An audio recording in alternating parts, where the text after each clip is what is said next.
Good morning, everybody. It is 7:28 right now, and time to spend a little time in your home, and also, Jackie, trying to make your home a little more comfortable. And I think that's what we're doing here today, is talk about how to keep your home as comfortable as possible. We have Brad Argo here from Midwest Basement Systems joining us, and we're talking about something that is in your basement that I would put money on the fact that a lot of people watching right now haven't thought about before. Yeah, we're talking about the rim joist. The rim joist. Right, yeah. I mean, it's even the way it sounds like something you don't want to talk about, right?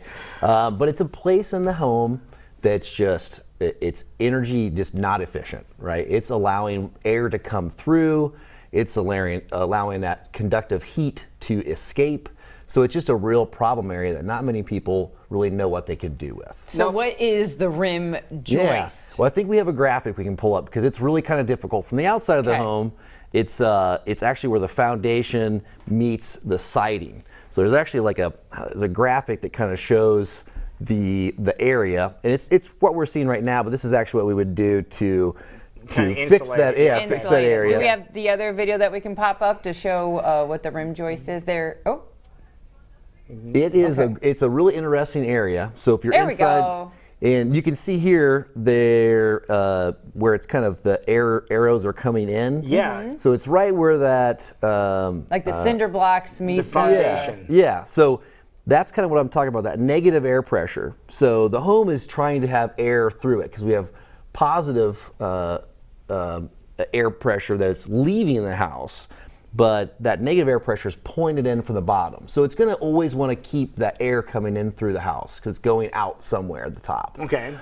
So the easiest place to do that is the rim joist area because it's under insulated and there's just plenty of cracks and crevices. There's probably a lot of cracks there too if it's not insulated, right? That's exactly right. And so it's just drawing in the outside air and pulling it in. The easiest possible way to get in your house is the way air will get in your house, right? That's in molecule that heat, the hot air is going to be hitting that cold area and also conductively losing heat. So you're losing just a lot of energy in those areas. So if you're, say it's the wintertime and you're sucking in cold air through the rim joist, if you're walking around wondering why my floors are always cold, guess what? That's exactly right. If you have balloon framing, your walls are going to be cold.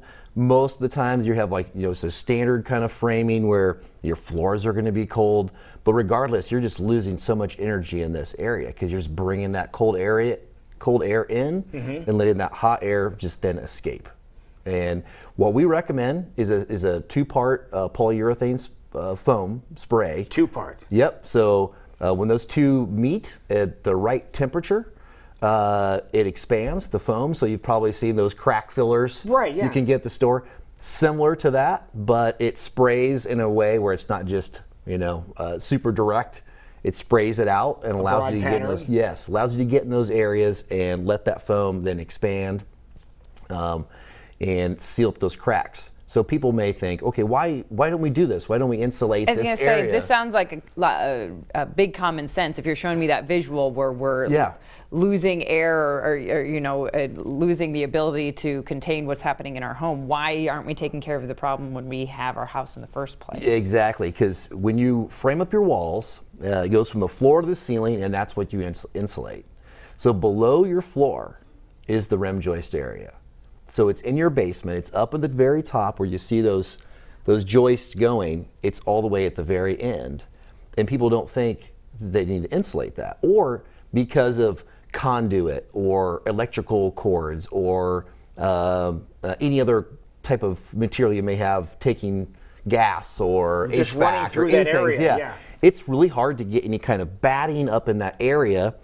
As you can see here in that one spot, you got some cords going through there or some nails. And it's hard to push that batting back in there to kind of seal it off. So what this does with the spray, it allows us to kind of conform around those areas and seal it up. So even if you have maybe a pipe or piece of electrical conduit going out of your house, we can seal it up as well. And that'll be good for to keep rodents out too then. All of it, yep. Yeah, those rodents usually find a way to get through, but certainly does help with a barrier there. So you can work around other things that might be going through those channels in your basement in case that's a concern. Yes. Okay. And it's just one of those areas that we like to think about the home. It's like it's out of the way. We don't have to worry about it. Right. But you can go down there, take a look, and see if you have it insulated at all. And if you don't, I'd highly recommend for you to check that out and look at some solutions there, just because it will greatly help come in this winter when that cold air is coming in and that house is wanting to breathe and bring that cold air in. It's a way to keep it out. Now, you mentioned the rim joist at the bottom of the house, like where the foundation meets the rest of the home. Yep. What about the top of the house, like where the ceiling is? Do we have to worry about that at all? Is that pretty well insulated in most cases? You know, it's one of those things where when we get a lot of, let's pull that back up. That is it's really good. So yeah, that's the rim joist right there. So you can see the subfloor and the floor joists, but clear on the very end, you see that the rim joist. With the foundation, so you have the foundation, the sill plate sets on top of that, and then the rim joist sets on that, and you have your sheeting and everything else. Well, I could imagine. So it's a really tight area. It's kind of hard to get to. It's really kind of one of those places, out of sight, out of mind. But even the way that diagram there is drawn, there can't be a super good seal there with the wood being on top of the foundation. No good way. There's no way unless you do something like you just mentioned. Yeah, you have air be able to get in through the seal plate where the foundation. Even the if it's flat, meets. Yeah, it just doesn't matter. You can't really get in there and seal it off. And the way that air pressure works, it's going to pull in to the easiest spot, and that is the problem spot for everybody's home. It's right underneath your floor. You don't think much of it, but in the wintertime you're like, why are my floors so cold? It's your rim joist. And it can make that much of a difference. Yes. And you've talked to some people who have had this done, and they confirm your massive your difference. Yes, massive difference. All so right. yeah. How long of a process is this in an average home? You know, it's in the back of our truck, so we have that. We pull up, and it usually takes just a few hours to do. Okay. It settles within a few minutes, and that's it.